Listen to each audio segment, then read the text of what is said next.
Hey, good afternoon to you. It is now 5:06 News Talk 105.9 WMAL, where we're making sense of the news. This Christmas week, you can join us, 888-630-9625, 888-630-WMAL.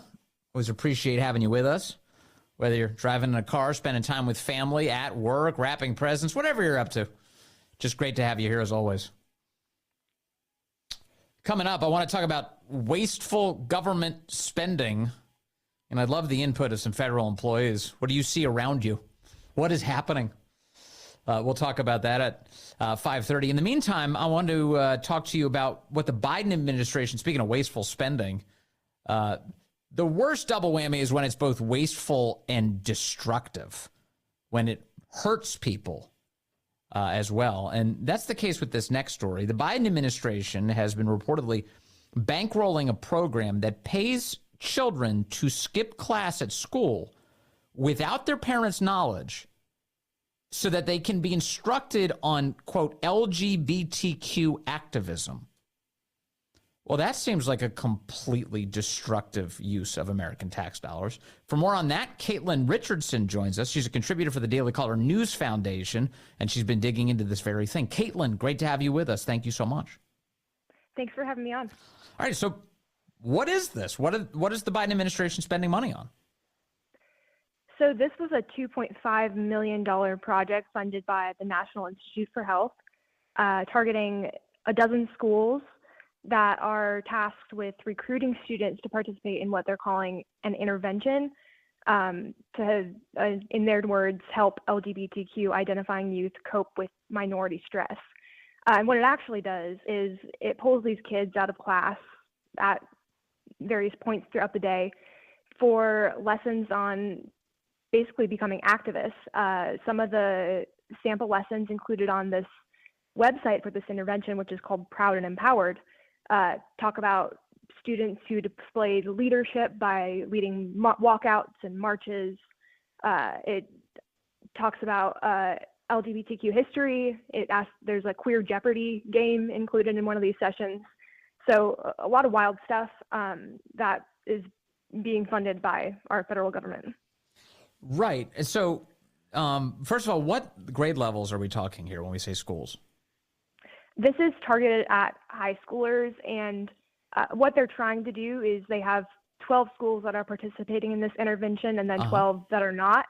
So they're trying to see if it helps these students. So they're experimenting on these students. The 12 are a part of it, 12 are not, and then they're tracking the results?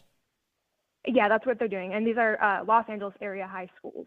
Okay, L.A. Makes sense. L.A. of all places. So they're taking this federal money in order to experiment on these kids.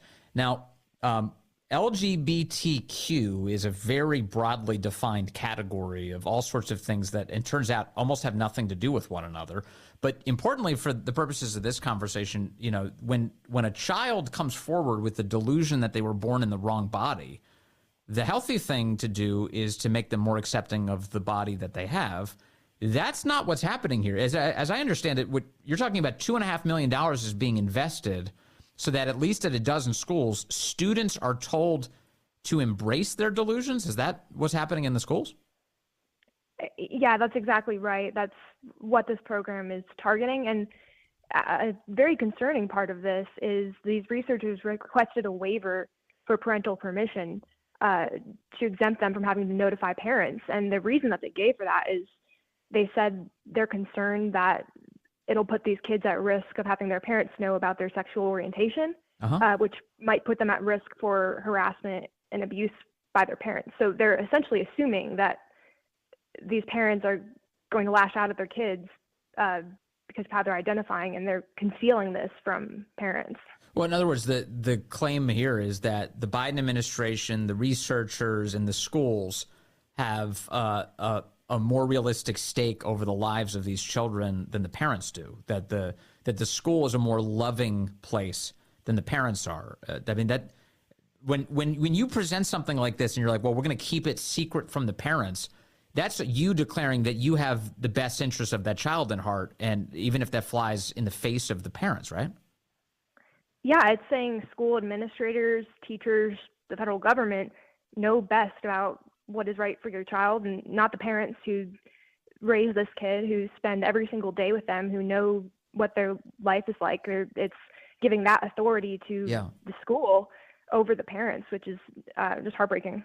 Do we have any sense of how parents think about this? Because if I was a parent, including if I was like a big lefty parent living in LA, I'd be beside myself with rage that I'm being told I'm not allowed to know what's happening in my kid's life.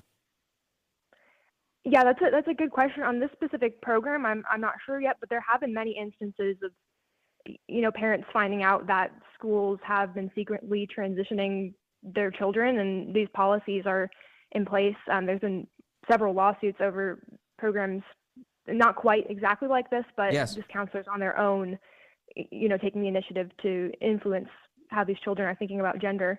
So it is something that parents broadly are obviously very concerned about. I do feel like there's a chance some of this is improving. What do the trend lines look like, Katelyn Richardson, on this issue? Are parents going to continue to tolerate this, or is the tide turning? I think the tide is turning. As I mentioned, there's several lawsuits by parents whose children have been exposed to this in schools. Just more broadly, the tide on gender issues, I think, is turning. We just had a big Supreme Court case, United States versus Scarametti, considering child sex change procedures, and seemed like a lot of the justices there, or at least the majority, were on board with upholding a ban potentially. And it's getting a lot more attention, and I think people are expressing their concern. Yeah, and the realm of men and women's sports, I think, is the most crystal clear example of where people are not for that. And in fact, even the Biden administration just yanked a rule change that they were looking to impose to the Department of Education to allow men to play in women's sports, right? Right. That's exactly what just happened. And I think that's, further evidence of this trend that we're seeing. Yeah, it certainly seems like it. All right. Well, Katelyn Richardson, thank you for digging into this. Do we know anything about the status of this program? Is it ongoing, or has it concluded? What's going on there? Yes, this program is ongoing. So there was an initial grant back in 2019 for a smaller scale test. Uh-huh. This one was renewed in 2022, and the end date is 2026. So they're still working on this.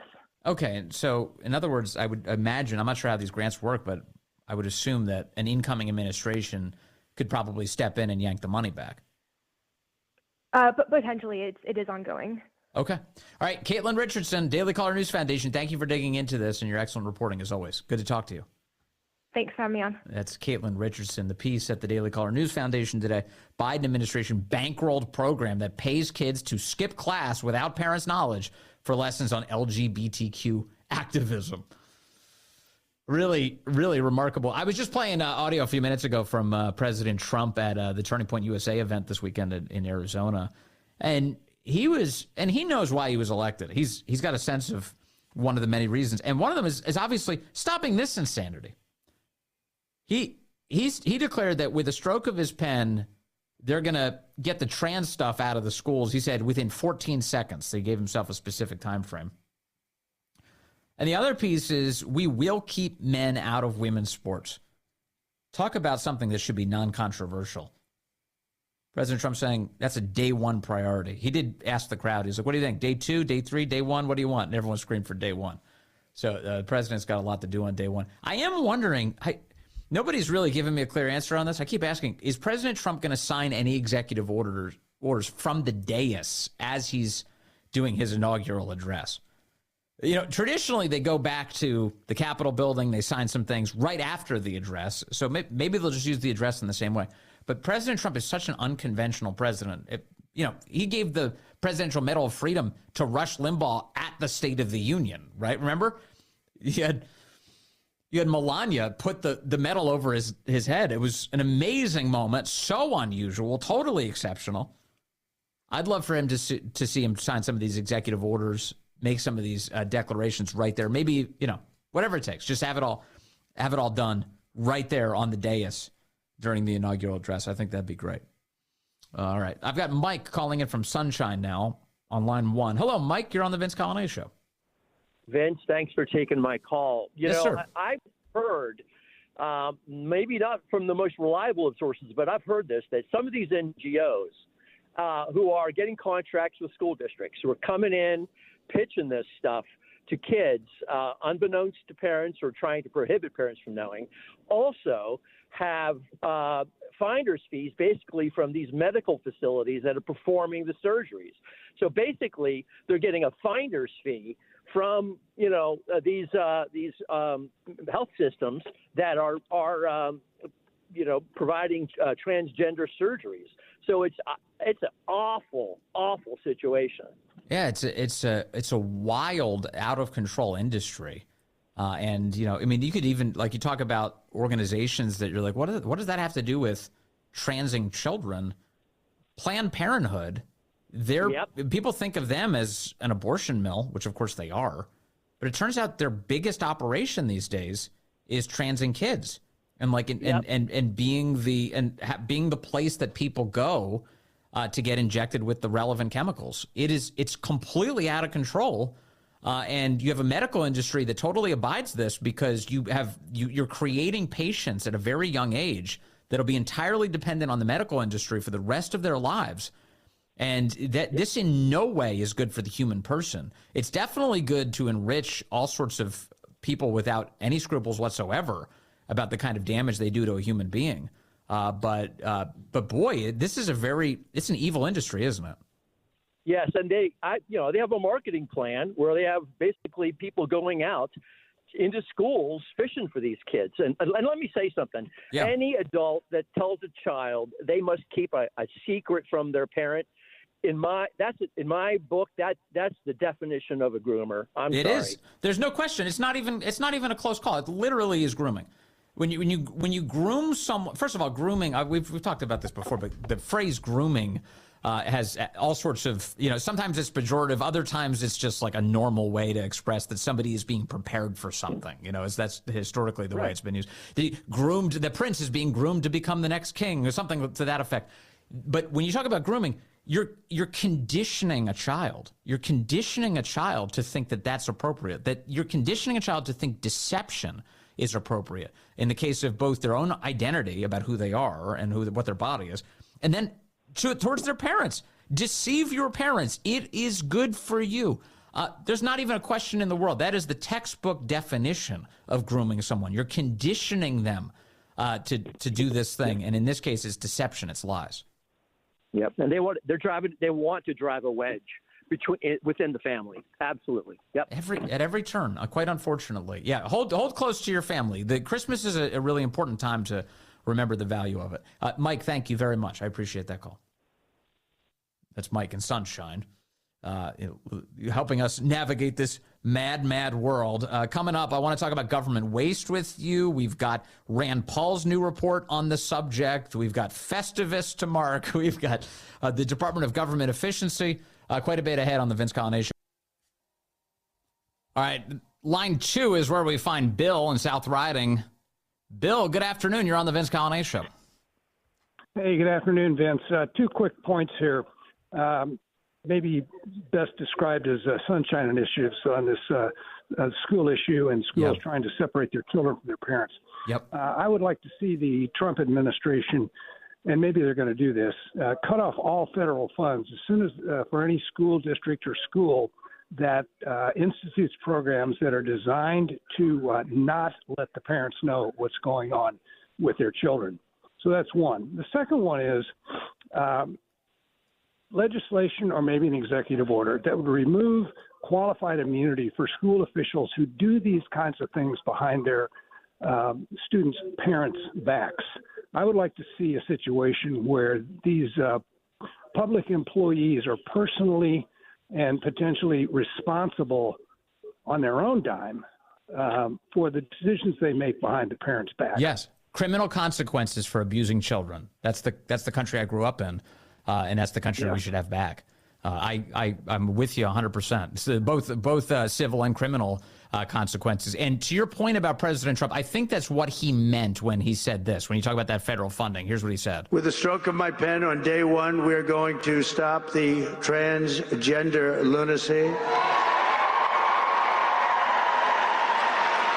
and I will sign executive orders to end child sexual mutilation, get transgender out of the military and out of our elementary schools and middle schools and high schools.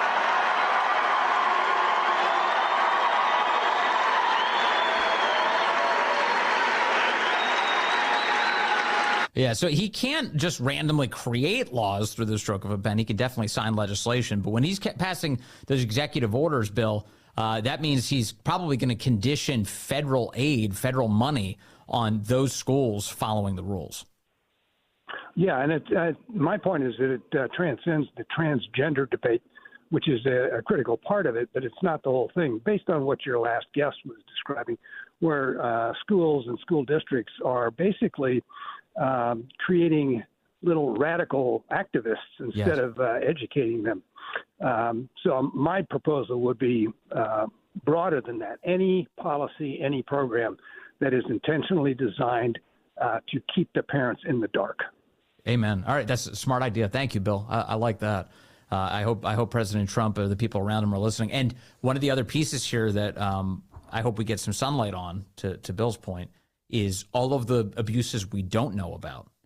You know, it's one thing to have Katelyn Richardson be digging in and expose this one program that's being paid for with your tax dollars to abuse children and then keep it a secret from their parents. It's another entirely to open up the books, all of them. Show us what was happening. Show us how the left uses power. One of the things that I'm hopeful for, and I saw Rand Paul, I'm going to talk about Rand Paul coming up. Rand Paul was saying this about Anthony Fauci this week. You know, we're just scratching the surface on Fauci's sins against this country. Once you get officials in power who have access to the documents, to the books, who can open them up, who will respond to congressional subpoenas happily. Oh, yes, do you want documents? Boy, do I have some to share. That's a big thing. We can't just give up on accountability just because the change of administration. You really, it's worth it to look back and say, what does the left do with this power? What have they been doing that they didn't tell you about? If they're keeping secrets from parents, what kind of secrets are they keeping from taxpayers? Keep digging. Government waste, Festivus, it all merges together. And have you noticed any? You federal employees out there, you federal contractors, have you noticed any waste? 888-630-9625. All ahead on the Vince Coglianese Show. Hey, good afternoon to you. It's 5:35 here at News Talk 105.9 WMAL, where we're making sense of the news. You can join us today, 888-630-9625, 888-630-WMAL. You're always welcome here. Especially if you're a federal employee or a contractor who's detected all sorts of wastefulness in the federal government. Have you seen anything wasteful lately?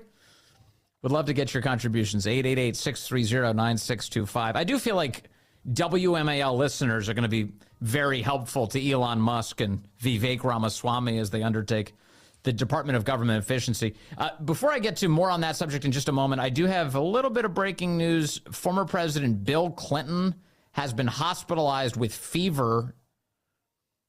The New York Post reports former President Bill Clinton hospitalized Monday afternoon in a Washington, D.C. medical center after he came down with a fever. He was just admitted to Georgetown University Medical Center this afternoon for testing and observation, according to his Deputy Chief of Staff. He remains in good spirits and deeply appreciates the excellent care he is receiving. So a health watch on the former president, who is now 78 years old and still younger than Joe Biden. Okay. By literally president decades ago and younger than the current president of the United States, Joseph Robinette Biden. Okay.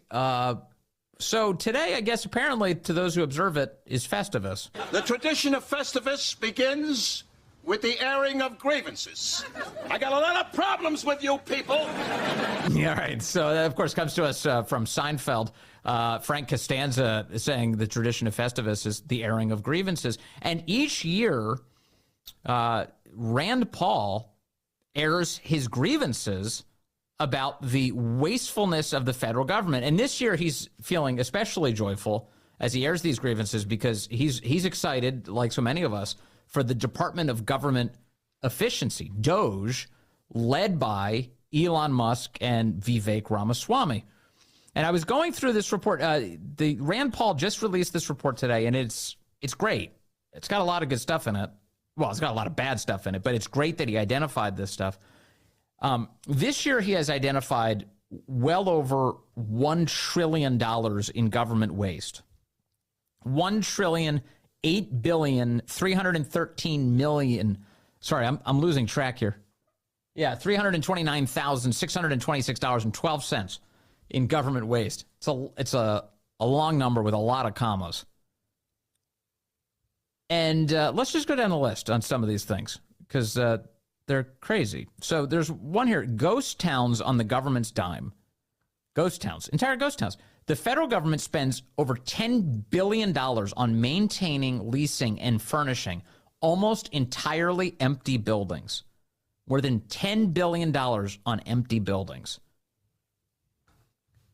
We senselessly have now been wasting nearly $10 billion a year on empty offices. Most federal offices are now ghost towns, with 17 out of the 24 agencies using only 25% or less of their office space in 2023. So last year, out of all the government offices, 17 of 24 different agencies reviewed by the Government Accountability Office weren't even using more than a quarter of their office space. That means 3/4 of the office at least completely empty, barren. Even the busiest office in the federal government barely reached 50% capacity. This problem predates the pandemic. It was before all of the work from homing, the telework going on, but COVID-19's telework policies made it even worse. These buildings were already underused, even before we all learned how to unmute ourselves on Zoom, Rand writes. The GAO calculated building capacity based on usable square feet per employee. It found that many of these buildings are just oversized, expensive storage units for empty desks. So there's the maintenance costs, which is $2 billion annually. That's the maintenance costs for all of this space. The federal government is additionally spending another $5 billion on leases. And they also spent $3.3 billion on high-end office commodities between the years 2020 and 2022. So among the examples of the wasteful spending at these offices, the CDC installed solar-powered picnic tables that ran taxpayers a total cost of $238,000. Now, I don't know how many picnic tables $238,000 buys. Usually, traditionally, that would buy a lot of picnic tables. You'd be able to buy a ton of picnic tables for $238,000. But I was looking up some of the pricing here for solar-powered picnic tables, and they run about, in some cases, $10,000 a piece. And these are not big things, these picnic tables. They're just a little circle with 6 little seats around the circle, all made of some combination of metal and plastic, it looks like, probably entirely from China. And above the picnic table is what looks like an umbrella, a canopy, that's just solar panels. Now, you might be wondering, as I was, what the hell do you need solar panels for a picnic table? If you're outdoors at a picnic table, traditionally, there's really no power requirement for that experience. You just sit down, you pop open your brown bag, you eat your lunch, you get your peanut butter and jelly out. You don't need power for that experience, do you? Well, the table, which again costs sometimes in the vicinity of $10,000, and knowing the federal government, my guess is they probably spend a lot more. It's so you can charge your phone. They have plug outlets so you can charge your phone on a picnic table because we're not plugged in and charging our phones enough, apparently. So at your expense, well over in the vicinity of $250,000 spent by the CDC, not making America healthy, not preventing diseases, no, nothing like that. Installing solar picnic tables, which you and I both know are not going to be working in a year's time. The charging component is going to fail. I've got some of this solar powered stuff. I've tried it, and I have not had a lot of luck with it. I know there's some people who've had a lot more success with solar panels on the house, and God bless you if you do it. But I've tried just the solar powered lights. I have a floodlight that I installed with a solar panel because I instead of paying to have it wired in, I was like, well, I need a light in this corner of my house. I'm going to put it up. And I got the little solar panel on it. There's a battery in the side of the thing that collects the charge. It barely lasts. It barely lasts. And if I don't have a sunny day, I don't have that floodlight working for days on end until the sun comes back out and gives it a little bit of a charge. It's awful. It is so inconvenient. It's like I wasted my time on a ladder installing this thing. I wasted my money getting it in the first place. Not good. Solar-powered picnic tables. What else is on this list? A pandemic plunder, Rand Paul writes about. A Florida man stole $8 million in COVID-19 relief funds to buy an island. $8 million. The guy's name is Patrick Parker Walsh. He's a Florida businessman turned pandemic plunderer. He stole nearly $8 million in federal COVID relief funds to buy something called Sweetheart Island, a private paradise of his own. This bold act of fraud, which led to his sentencing to 66 months in federal prison, sheds light on a saga of taxpayer dollars gone astray and governmental mismanagement. The court documents illustrate brazen acts of deceit, 16 fraudulent applications for the Paycheck Protection Program. It featured fictitious employees and companies fabricated straight out of thin air. The documents demonstrate a staggering $12 million in requested PPP loan funds, of which he managed to obtain $5 million. And then he dove into another form of relief called economic injury disaster loans and brought in nearly $3 million through deceptive applications. And there was almost no oversight or accountability when the money was doled out in the first place. It was just shot out the door. And of course, that was only a part of a much more expansive piece of all of the fraud that was committed. Fraudulent activities accounted for at least $280 billion stolen from COVID-19 relief funding. $280 billion. You know how many walls that would buy? Do you know how many walls? We could put multiple walls up. We could put layers of walls on the southern border for $280 billion. With an additional $123 billion being squandered or misused. In other words, those losses account for approximately 10% of the $4.2 trillion that the United States government put out in the form of COVID-19 relief aid.